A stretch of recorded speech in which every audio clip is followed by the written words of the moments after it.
Inflation and staying ahead of it. Let's try to make the concept of inflation simple. Look at it this way.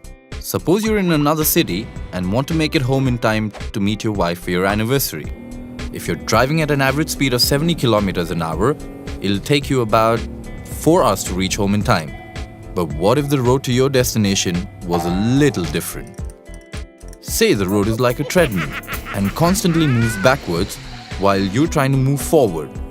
If the road is moving backwards at a speed of 10 kilometers an hour and you still want to reach in 4 hours, you're going to have to drive faster, or you're not going to be able to surprise your wife in time. The world of investment is like the combination of the road and the treadmill. How's that? Well, one's investment have to run to cover the distance from the present situation to the desired one. And at the same time, there's a treadmill running below the road that those investments follow.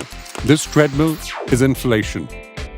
And just like anyone on a treadmill, investments have to outrun the treadmill to travel further or risk going backwards and away from desired goals. Inflation is a rise in the general level of prices of goods and services over a period of time. And when the general price level rises, it means each rupee buys fewer goods and services. This ultimately reflects erosion in the purchasing power of money. Back to you. Assume the current rate of inflation is 10% per annum.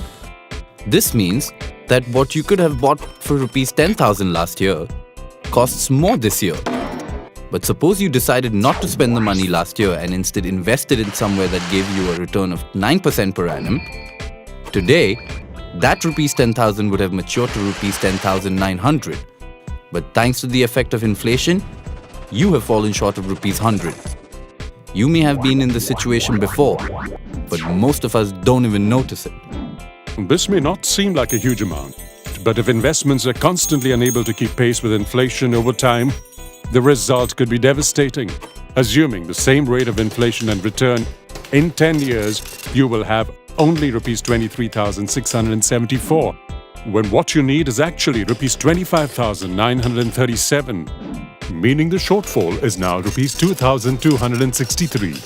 And unfortunately, the gap continues to increase over time, even exceeding the original amount invested. That's huge. Imagine if the returns on your investments can't even keep up with the rise in grocery prices.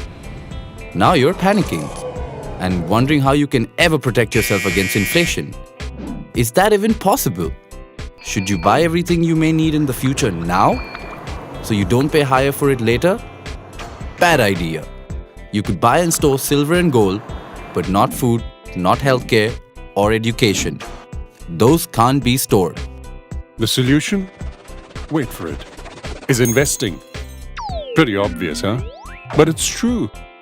By investing regularly and wisely, one can stay ahead of inflation. It is important to constantly keep track of the real returns on investments, which is the returns on investments minus the prevailing inflation rate. It is vital to protect purchasing power.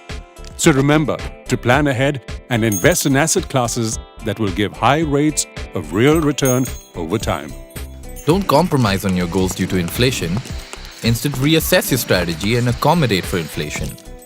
Imagine how cool it would be if you actually made it on time for your anniversary, in spite of being bogged down by the treadmill. We hope you've enjoyed watching this video.